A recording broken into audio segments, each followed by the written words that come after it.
The Hound of the Baskervilles. Chapter 12. Death on the Moor. For a moment or two I sat breathless, hardly able to believe my ears. Then my senses and my voice came back to me, while a crushing weight of responsibility seemed in an instant to be lifted from my soul. That cold, incisive, ironical voice could belong to but one man in all the world. "Holmes," I cried. "Holmes, come out," said he, "and please be careful with the revolver." I stooped under the rude lintel, and there he sat upon a stone outside, his grey eyes dancing with amusement as they fell upon my astonished features. He was thin and worn, but clear and alert, his keen face bronzed by the sun and roughened by the wind. In his tweed suit and cloth cap he looked like any other tourist upon the moor, and he had contrived, with that cat-like love of personal cleanliness which was one of his characteristics, that his chin should be as smooth and his linen as perfect as if he were in Baker Street. "I never was more glad to see anyone in my life,"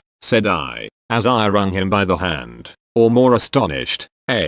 Well, I must confess to it, the surprise was not all on one side, I assure you. I had no idea that you had found my occasional retreat, still less that you were inside it, until I was within 20 paces of the door. My footprint, I presume? No, Watson. I fear that I could not undertake to recognize your footprint amid all the footprints of the world. If you seriously desire to deceive me, you must change your tobacconist, for when I see the stub of a cigarette marked Bradley, Oxford Street, I know that my friend Watson is in the neighborhood. You will see it there beside the path. You threw it down, no doubt, at that supreme moment when you charged into the empty hut." "Exactly, I thought as much. And knowing your admirable tenacity, I was convinced that you were sitting in ambush, a weapon within reach, waiting for the tenants to return. So you actually thought that I was the criminal." "I did not know who you were, but I was determined to find out." "Excellent, Watson.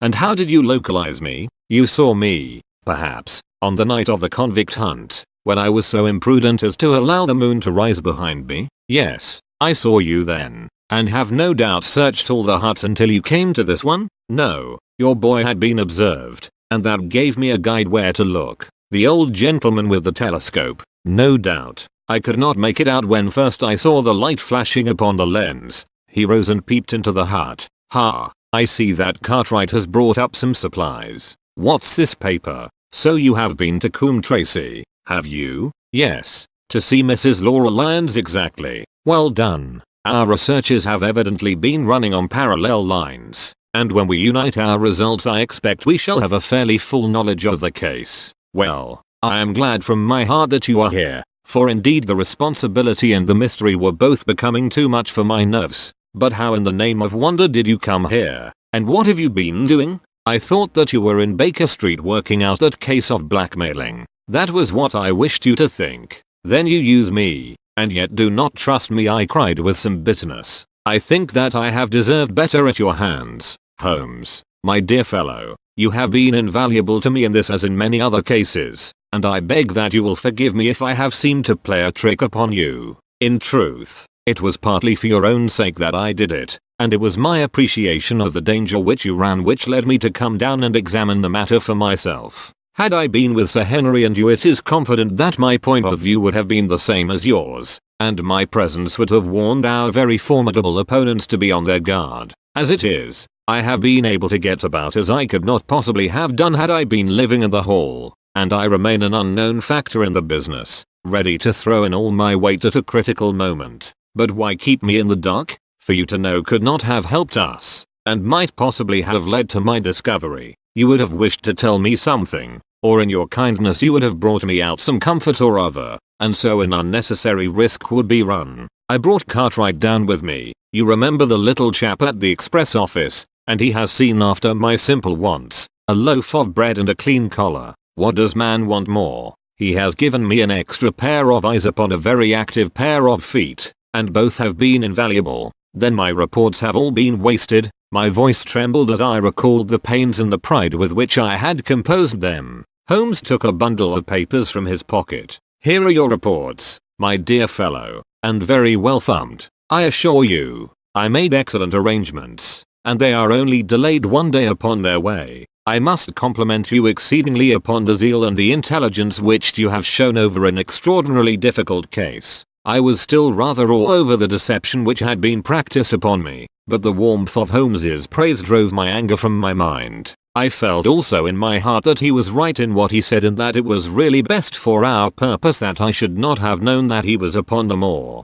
"That's better," said he, seeing the shadow rise from my face. "And now tell me the result of your visit to Mrs. Laura Lyons." It was not difficult for me to guess that it was to see her that you had gone, for I am already aware that she is the one person in Coombe Tracey who might be of service to us in the matter. In fact, if you had not gone today it is exceedingly probable that I should have gone tomorrow. The sun had set and dusk was settling over the moor. The air had turned chill and we withdrew into the hut for warmth. There, sitting together in the twilight, I told Holmes of my conversation with the lady. So interested was he that I had to repeat some of it twice before he was satisfied. "This is most important," said he when I had concluded. "It fills up a gap which I had been unable to bridge in this most complex affair. You are aware, perhaps, that a close intimacy exists between this lady and the man Stapleton?" I did not know of a close intimacy. There can be no doubt about the matter. They meet, they write,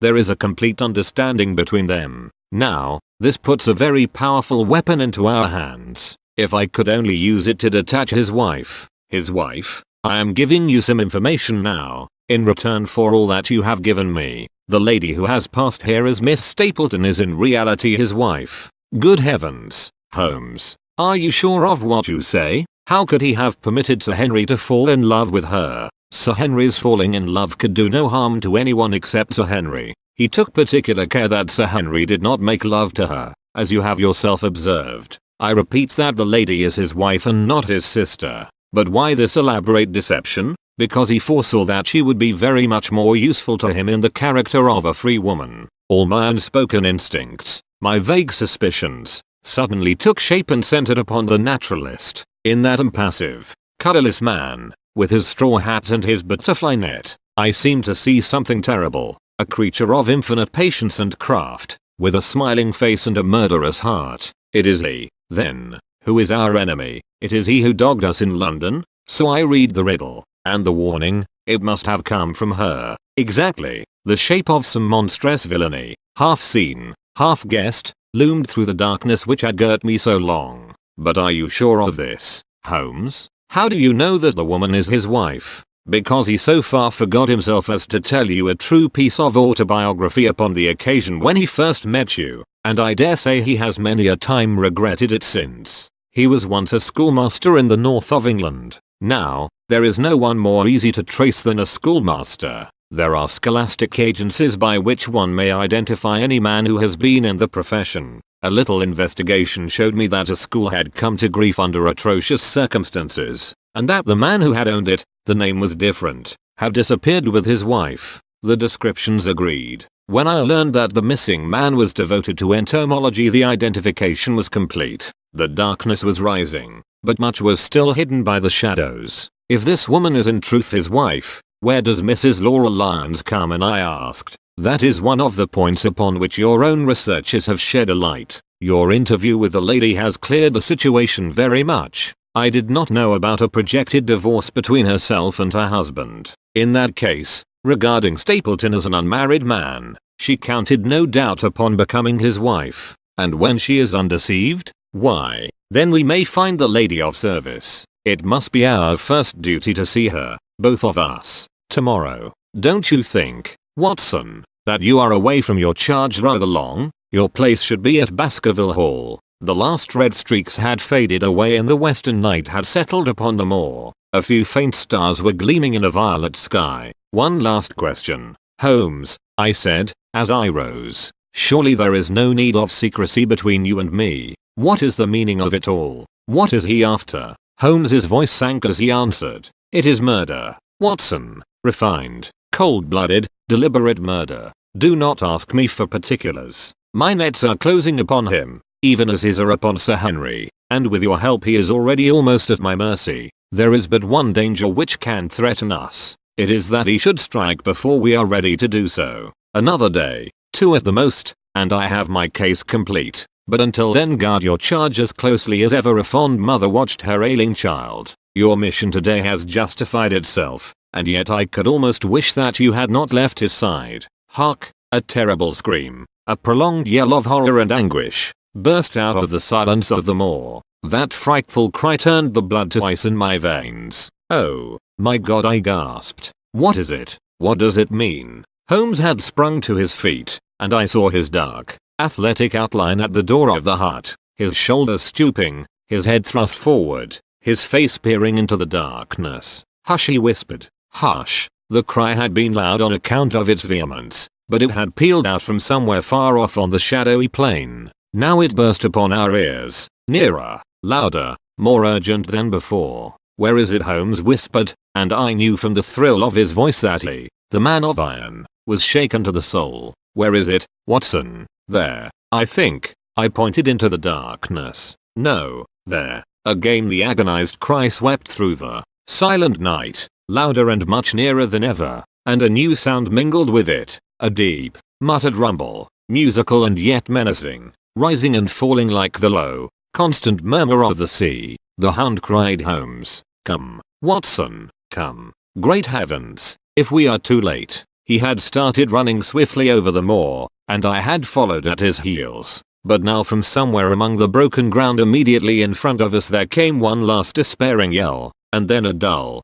heavy thud. We halted and listened. Not another sound broke the heavy silence of the windless night. I saw Holmes put his hand to his forehead like a man distracted. He stamped his feet upon the ground. He has beaten us, Watson. We are too late. No, no, surely not. Fool that I was to hold my hand. And you, Watson, see what comes of abandoning your charge. But, by heaven, if the worst has happened, we'll avenge him. Blindly we ran through the gloom, blundering against boulders, forcing our way through gorse bushes, panting up hills and rushing down slopes, heading always in the direction whence those dreadful sounds had come. At every rise Holmes looked eagerly round him, but the shadows were thick upon the moor, and nothing moved upon its dreary face. Can you see anything? Nothing. But, hark, what is that? A low moan had fallen upon our ears. There, it was again upon our left. On that side a ridge of rocks ended in a sheer cliff which overlooked a stone-strewn slope. On its jagged face was spread eagle some dark, irregular object. As we ran towards it the vague outline hardened into a definite shape. It was a prostrate man face downward upon the ground, the head doubled under him at a horrible angle, the shoulders rounded and the body hunched together as if in the act of throwing a somersault. So grotesque was the attitude that I could not for the instant realize that that moan had been the passing of his soul. Not a whisper, not a rustle, rose now from the dark figure over which we stooped. Holmes laid his hand upon him, and held it up again, with an exclamation of horror. The gleam of the match which he struck shone upon his clotted fingers and upon the ghastly pool which widened slowly from the crushed skull of the victim. And it shone upon something else which turned our hearts sick and faint within us, the body of Sir Henry Baskerville. There was no chance of either of us forgetting that peculiar ruddy tweed suit, the very one which he had worn on the first morning that we had seen him in Baker Street. We caught the one clear glimpse of it,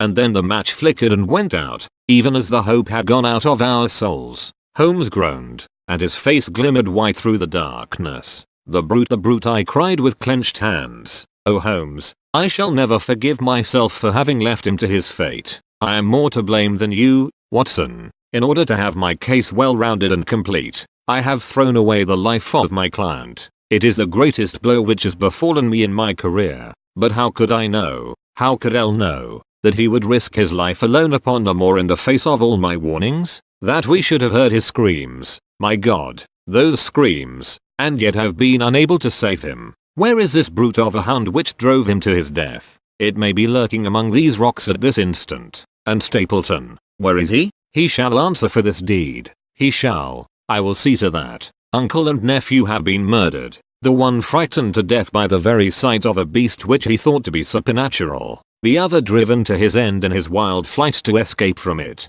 But now we have to prove the connection between the man and the beast. Save from what we heard, we cannot even swear to the existence of the latter, since Sir Henry has evidently died from the fall. But, by heavens, cunning as he is, the fellow shall be in my power before another day is past. We stood with bitter hearts on either side of the mangled body, overwhelmed by this sudden and irrevocable disaster which had brought all our long and weary labors to so piteous an end. Then, as the moon rose, we climbed to the top of the rocks over which our poor friend had fallen, and from the summit we gazed out over the shadowy moor, half silver and half gloom. Far away, miles off, in the direction of Grimpen, a single steady yellow light was shining. It could only come from the lonely abode of the Stapletons. With a bitter curse I shook my fist at it as I gazed. Why should we not seize him at once? Our case is not complete. The fellow is wary and cunning to the last degree. It is not what we know, but what we can prove.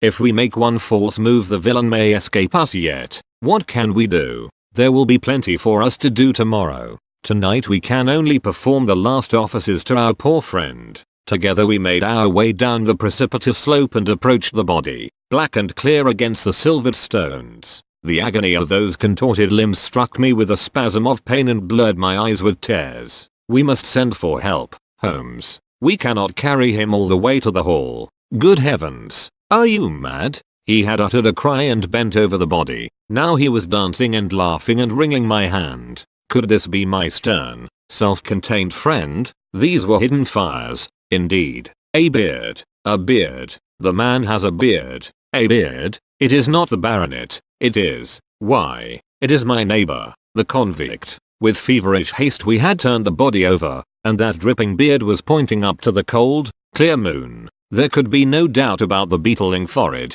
the sunken animal eyes. It was indeed the same face which had glared upon me in the light of the candle from over the rock. The face of Selden, the criminal. Then in an instant it was all clear to me. I remembered how the baronet had told me that he had handed his old wardrobe to Barrymore. Barrymore had passed it on in order to help Selden in his escape. Boots, shirt, cap, it was all Sir Henry's. The tragedy was still black enough, but this man had at least deserved death by the laws of his country. I told Holmes how the matter stood, my heart bubbling over with thankfulness and joy. Then the clothes have been the poor devil's death, said he. It is clear enough that the Hound has been laid on from some article of Sir Henry's, the boot which was abstracted in the hotel, in all probability, and so ran this man down. There is one very singular thing, however. How came Selden, in the darkness, to know that the Hound was on his trail? He heard him. To hear a hound upon the moor would not work a hard man like this convict into such a paroxysm of terror that he would risk recapture by screaming wildly for help.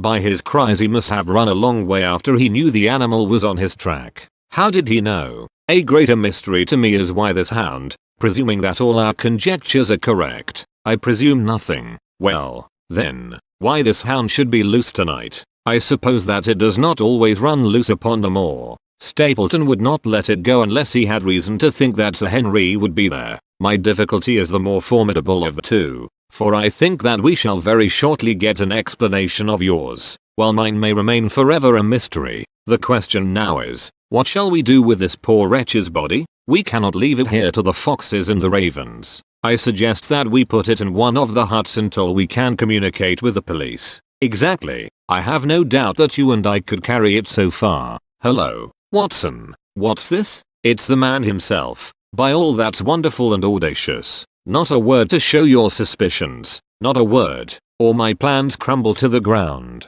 A figure was approaching us over the moor, and I saw the dull red glow of a cigar. The moon shone upon him, and I could distinguish the dapper shape and jaunty walk of the naturalist. He stopped when he saw us, and then came on again. Why, Dr. Watson, that's not you, is it? You are the last man that I should have expected to see out on the moor at this time of night. But, dear me, what's this? Somebody hurt? Not? Don't tell me that it is our friend Sir Henry. He hurried past me and stooped over the dead man. I heard a sharp intake of his breath and the cigar fell from his fingers. Who's this? He stammered. It is Selden, the man who escaped from Princetown. Stapleton turned a ghastly face upon us, but by a supreme effort he had overcome his amazement and his disappointment. He looked sharply from Holmes to me. Dear me, what a very shocking affair. How did he die? He appears to have broken his neck by falling over these rocks. My friend and I were strolling on the moor when we heard a cry. I heard a cry also. That was what brought me out. I was uneasy about Sir Henry. Why about Sir Henry in particular I could not help asking. because I had suggested that he should come over. When he did not come, I was surprised, and I naturally became alarmed for his safety when I heard cries upon the moor. By the way, his eyes darted again from my face to Holmes's. Did you hear anything else besides a cry? No, said Holmes. Did you? Number. What do you mean, then? Oh, you know the stories that the peasants tell, about a phantom hound, and so on. It is said to be heard at night upon the moor. I was wondering if there were any evidence of such a sound tonight. We heard nothing of the kind, said I. And what is your theory of this poor fellow's death? I have no doubt that anxiety and exposure have driven him off his head. He has rushed about the moor in a crazy state and eventually fallen over here and broken his neck. That seems the most reasonable theory, said Stapleton, and he gave a sigh which I took to indicate his relief. What do you think about it, Mr. Sherlock Holmes? My friend bowed his compliments. You are quick at identification, said he. We have been expecting you in these parts since Dr. Watson came down. You are in time to see a tragedy. Yes, indeed. I have no doubt that my friend's explanation will cover the facts. I will take an unpleasant remembrance back to London with me tomorrow. Oh, you return tomorrow? That is my intention. I hope your visit has cast some light upon those occurrences which have puzzled us. Holmes shrugged his shoulders. One cannot always have the success for which one hopes. An investigator needs facts, and not legends or rumors. It has not been a satisfactory case. My friend spoke in his frankest and most unconcerned manner. Stapleton still looked hard at him. Then he turned to me. I would suggest carrying this poor fellow to my house, but it would give my sister such a fright that I do not feel justified in doing it. I think that if we put something over his face he will be safe until morning. And so it was arranged. Resisting Stapleton's offer of hospitality, Holmes and I set off to Baskerville Hall, leaving the naturalist to return alone. Looking back, we saw the figure moving slowly away over the broad moor, and behind him that one black smudge on the silvered slope which showed where the man was lying who had come so horribly to his end.